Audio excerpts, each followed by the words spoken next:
Hey guys, welcome to today's FindTheBestCarPrice.com video. Today we're going to look at the 2021 Land Rover Range Rover Evoque R Dynamic SE. It has a sticker price of $62,990. Let's get started with our tour. For 2021, here's what's new and what's changed. There are minor revisions to standard and optional feature availability. And of course, I want to hear your feedback down in the comments section, or maybe I should say read it, because, well, wouldn't that be interesting if YouTube made it possible to hear your comments? That could be interesting, especially for those of you that comment with your caps lock on. Gone for 2021 is the 296 horsepower engine. Now standard across all trim levels is the 246 horsepower four-cylinder. Very interesting to see what everybody thinks about that. But on the tremendously upside, and it's not that it's a bad thing to be going to that 246 horsepower engine, because gas mileage will of course improve, but the IMRPOVED Pro infotainment system is now, of course, going to be standard across all trim levels of the Evoque. That's the same system that we saw debut in 2020 with the Land Rover Defender. Now it's available on the Evoques and other models as well. As always, guys, here's a list of the trim levels of the 21 Evoque and their base prices, so you know exactly where everything's going to start. I will follow that up with a partial list of the safety features that this model has. If you want to see a complete list and maybe some of the details I don't cover so we don't make this video too terribly long, down in the description of the video after you've finished watching, there's a link to the Land Rover of Shreveport website for this exact model. So let's talk a little bit about the front end here. You've got premium LED headlights with signature daytime running lights, automatic high beam headlights. You can see, of course, I got the blinkers on here. You do have turn signal indicators built into those power folding heated side view mirrors. A lot of people ask about that, so I make sure to cover that. And the traditional look of the Evoque here, of course, that Range Rover front end, the grille, the logo, all that good stuff. But one thing I want to point out here that's very interesting, you might look down here, and if you don't look at just the right angle, you might see, man, those are just faux vents. They're not actually active because, well, there's no air actually going in this way, but there is an air curtain. If you look just at the right angle, you can see how the air passes in through the side area here on the outside of the right and left side of the bumper there. And of course, what is that going to do? That's going to improve drag, help with aerodynamics, and improve gas mileage. Boy, is that ever a great segue to popping the hood and talking a little bit more about what you can find there. And as I mentioned earlier, of course, standard across all trim levels now, the 2-liter turbocharged four-cylinder. It puts out 246 horsepower, 269 pound-feet of torque, mated to a 9-speed automatic transmission. That power is put to the ground from the engine through the transmission to an all-wheel drive system, again, something standard on the Evoque. How about gas mileage numbers? 20 miles per gallon city estimated, 27 out on the highway, a combined total of 22 miles per gallon. And from this angle, you get a very good look at those 20-inch 5 split spoke wheels. Very classy look. Fuji white exterior color, of course. All the black trim with that R Dynamic package is going to really set that off, no matter what the exterior color is, but just seems to pop that much more with this Fuji white. Now, what I'm going to do here, hit the button to unlock the interior, and as you can see, of course, the heated power folding side view mirrors are going to come back out to their position where you had them set as the driver, and the door handles basically are going to pop out. They're kind of presented to you, so to speak. And you do have a panoramic sunroof. And one thing that I really like about the Evoque with the panoramic sunroof is there's no separation. It's just one solid piece of glass. So in my personal opinion, for your rear seat passengers, that offers really a completely unobstructed view, something that would be kind of nice to see on more vehicles. And just a quick finish up of the exterior tour. Got that shark fin antenna up there, and you notice a little camera inside of the shark fin antenna. That is for the clear sight rear view mirror. One of my favorite features on this model. Basically, if you don't know what that is, that camera angle that is adjustable, when you're driving down the road, that's what you're going to see. It takes a little bit of getting used to, but once you get used to it, you'll probably never turn it off, or you can just use the conventional view of the rear view mirror.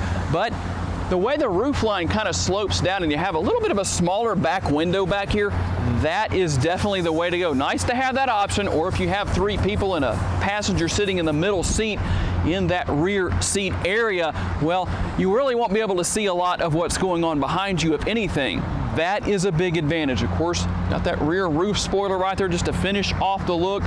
Keep that window nice and clean back here, but you do have a concealed rear window wiper if you need that as well. But that's the idea behind the rear roof spoiler. Not only is it cosmetically pleasing, it allows the air to flow over that window when you're driving down the road to keep that as clean as possible. Of course, you've got the power rear liftgate here. I'm going to hit the button on that and let that open up.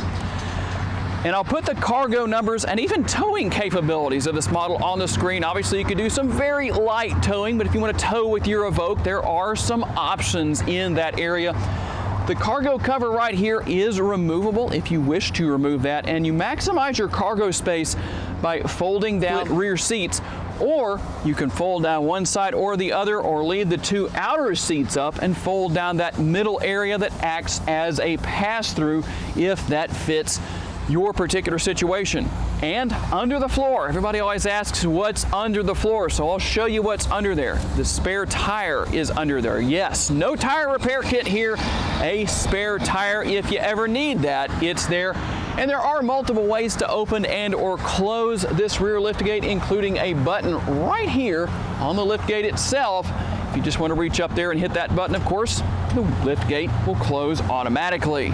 And here we are in the back seat. And of course, like I said, you've got that panoramic sunroof here. No obstructions of any sort. It's just one solid piece of glass. Very enjoyable to look out of that for your rear seat passengers. And while this is a subcompact, a luxury subcompact SUV, it's not as small in the back seat as you might expect. So basically, well, sitting where I am, having that panoramic sunroof gives you some extra headspace, especially if the shade is open. That helps a lot. Of course, you've got the indicator here on the door. When you open that door, it's going to remind the rear seat passenger, really everybody in the vehicle has one, to make sure they check their surroundings and see if anybody's coming, a car, a cyclist, a pedestrian, whatever, so you don't open that door up into the path of someone or something and either hurt them or damage the vehicle, or both. Obviously, you don't want to do that. And again, for a subcompact SUV, large door bins here. That is something I'm really impressed with. Got that piano black finish here, just a small amount here on the door trim, on the door panel itself, and map pockets on the back of the seats. Of course, you're going to have the fold-down armrest right here with 2 built-in beverage holders. Dual air conditioning vents and heated seats here in the rear. One thing that did surprise me a little bit, there is not a USB port back here. You do have a 12-volt power outlet, so you could buy an adapter to fix that problem if you so desired to, or at least if your rear seat passengers did. Okay guys, I'm gonna hit the button here, keyless start here. So you just got push button start for the engine. I'm gonna start that up real quick. You can hear the chime here on the interior. One thing that I like here, and I haven't seen this on every single luxury SUV I've reviewed in the past, all 4 windows are 1 touch down and 1 touch up. Sometimes you just get that on maybe the driver or driver and passenger side seats or doors. Here you have it on all 4. Of course, you're going to have seat memory, all the stuff you would expect to see here for the driver's side. And another thing that I didn't mention that's changed here, you do have a different look to the steering wheel here. Same thing again, pretty much as you would have in the Land Rover Defender. And now on all the different models for 2021 for Land Rover, you've got an interactive display here on the dashboard for the driver. A lot of different features and functionality that you can go through there. And One thing that, again, a little bit of a surprise here, even though it's still adjustable. You can see I can adjust the steering wheel tilt and telescopically, but that's manually adjustable. Kind of surprised that's not power, but again, not a big deal, because obviously if you add that, it would drive the price point up a little bit. And that's one good thing about the Evoque. If you're trying to get into a Land Rover, but you're wanting to maybe spend a little less money than you might on other models, the Evoque is a great option, that's for sure. Leather wrapped steering wheel here. And one thing I have to really point out, while this is by no means a high performance SUV, it does have some off-roading capability, even though that's somewhat light, but it is there nonetheless. The size of the shifter paddles are very, very large. I really like that. I've been in high performance vehicles that didn't have shifter paddles that were maybe half this size or so. So kudos to Land Rover in that respect. And of course, as far as controlling your headlights and all that feature and functionality, it's gonna be on the left-hand side of the steering wheel here with one of the most least. Boy, is that ever, I don't know, that's kind of a strange thing to say. One of the least used, not most least, but least used. Boy, did I ever give the correction Nazis some ammo on that for the comments section. The turn signal stalk, something people don't use very often. And just so you know, push that up. You hear that kind of clicking sound? It's because I turn on the right side blinkers. When you're changing lanes to the right or turning right, that's when you push that in the up position. When you're doing the same thing to the left, that's when you push it in the down position. For those of you who can afford the turn signal option on your vehicles, if it's spec'd out with that option, that's how you use it, in case you wondered. Yes, laugh. Give me a courtesy laugh at least. And controlling the windshield wipers. I can't really put anything sarcastic into the windshield wiper control here on the right-hand side of the steering wheel, but there it is nonetheless. And here's something interesting. Like I said, Pivi Pro infotainment system, so you're gonna have a whole different look and feel and operation there on this upper screen. You still have the upper and lower screen, and that lower screen is gonna have the same features you've had before. You've got the massage seats, heated and cooled, all that good stuff. You control everything via the knobs down here on the bottom. And one thing I found interesting, for the Honda Ridgeline, which I know has nothing to do with the Evoque, but one of the changes that was made to the Ridgeline for 2021 is that there was the addition of a knob right in this area right here on the dashboard for turning the radio on and off and controlling the volume. Apparently people really like that. So that is something you have down here on the lower screen. And of course you can go through all your multiple driving modes depending on what you want to do. It's all there. Now, one thing I do want to discuss here that is different for 2021 with this Pivi Pro system is how you adjust the screen angle. It's a little bit more hidden, we'll say, in my opinion, than it was before. Not a bad thing. Once you know where it is, it's easy to get to. So here's how you do it. You're gonna go down to the bottom right-hand corner of the screen here. There's that little gear icon for settings. You're gonna click on that.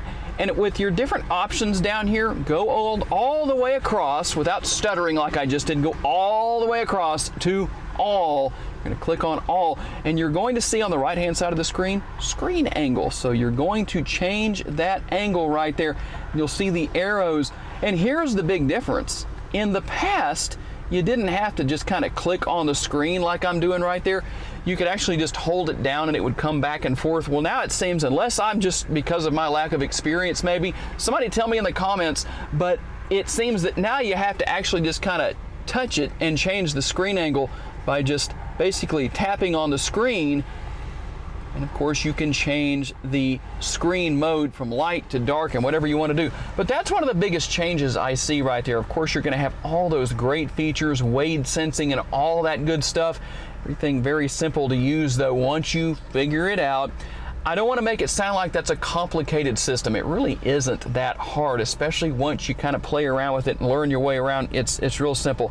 And of course, here's the shifter right here. We'll take a good look at that. Drink holders behind that. And you have, really, it's not a Bombay door setup here, such as what you would have in the Mercedes-Benz models where they open out like those Bombay doors, you know, bombs away. But you do have two separate doors here basically for the console, or lids maybe I should say, that double as an armrest as well. Got more connectivity inside here as well, depending on what you want to do. Mentioned the clear sight rear view mirror. That is one of my favorite features right there. Very easy to operate. It does take a little bit of getting used to. You can make adjustments to the angle and some other things on there. Again, simple to use, simple to learn. Once you get used to it, I don't think you'll turn it off. But because I'm curious, tell me down in the comments, for those of you who have experience with the clear sight rear view mirror, do you like it? Are you used to it? Did it take some time to get used to? Give me some feedback on that. Of course, you've got the control here for the power shade for your panoramic sunroof, and a little sunglass holder or whatever glasses you want to put in there as well. So why don't we hop out on the road and see how this Evoque drives and handles. Okay guys, we're gonna hop out on the road here for a quick test drive here with the Evoque, and right off the bat I want to talk about handling characteristics, or really how the steering feels, in that the steering has kind of a combination, or maybe I should say a midpoint range between having light steering and heavy steering. And what I mean by that is that it's really well balanced for this particular model. That's probably the best way to put it, because you don't have steering that makes the vehicle feel heavier than it really is. It's nice and responsive, but it's not so light that you feel almost like you're going to lose control every time you make a move on the steering wheel, changing lanes or maybe going around a turn or whatever the case may be. And one thing before I forget to mention it a second time, I didn't mention this earlier when we were talking about the interior, but you do have wireless charging. There's what looks like a pass-through underneath that lower screen. That's where your wireless charging is located for your cell phone. Very convenient, and of course something you would expect here. But again, being that this is really more of an entry-level Land Rover model, the price point isn't as high, but still you're going to have great features such as that. So as we cruise down the road here, the paved area is about to end. It's going to give us a really good indication of road noise. I'll give you a chance to listen. Okay, you can tell the difference between the sound coming off of the tires rolling down the road on this area of road. In fact, let me change lanes, because the right-hand lane, of course, is going to be worse than the left. And I give you a little bit of an idea of the overall quality of the interior as far as road noise goes. It's really not that bad. I don't know how well you can hear it off of my lapel mic compared to what it really sounds like, but we'll just have to go with it nonetheless. But even though you can hear the road noise, it's not bad. It's relatively quiet. The road we're on right now, I drive this road regularly. If you watch me regularly, you've seen this road many times because I use it quite often for test drives. But the thing about it is that this road is very rough. And depending on what car I'm driving or SUV, there's a big difference in the ride quality. And while I've read some reviews that talk about the Evoque not riding terribly well, or maybe the front seats not being very comfortable, that's not my verdict. Now, again, I don't mean to repeat myself in a lot of videos, but you've got to consider something. When it comes to people's opinion of the ride quality of a vehicle or how the seats themselves feel, you got to factor in what they are used to driving. That can have an effect on their overall opinion of how the vehicle drives, rides, handles, all that good stuff. And of course, I really like the fact you've got so many great driving aids here. But as far as the braking goes, when you step on the brake, you can tell the brakes work very well here with the Evoque. You don't have a mushy brake pedal, and you don't have an overly aggressive brake pedal. It's probably more on the aggressive side than on the soft side, but that's not a bad thing, yet it still seems to have a good balance, so that when you touch the brake pedal, or if you have to get on it pretty hard, it's not going to brake check you as the driver if you're not used to it, or brake check your passengers especially.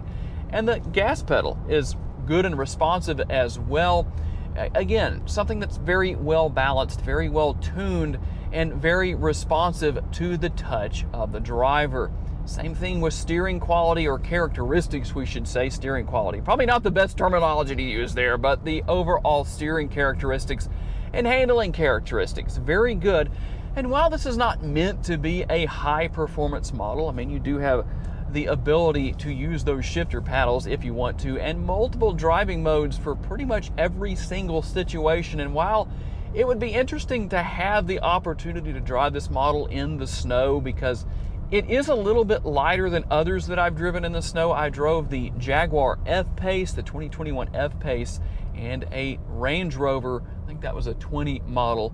Wasn't quite as much ice and snow on the roads as it was with that F-Pace, but both of those are going to be heavier than is this Evoque. And so the way they handle everything out there is going to be different. So let's do a little acceleration test. Definitely not anything to write home about, but it's not meant to be. 246 horsepower isn't going to plant you in the seat, but it is going to get you down the road with absolutely no problem. When you need to accelerate, you're going to have the power there to do so. You really shouldn't have any trouble getting around slower moving traffic or speeding up to highway speeds to merge into traffic. So overall, I must say, I'm pretty impressed. And I think the thing I'm most impressed with here, based on what I read, a lot of other people who reviewed the Evoque said that it didn't ride very well. Well, I haven't really had that experience, but again, you just about have to go out and try it for yourself, because opinions are going to vary depending on what a person's daily driver is. But overall, definitely high marks, great technology, good features and functionality.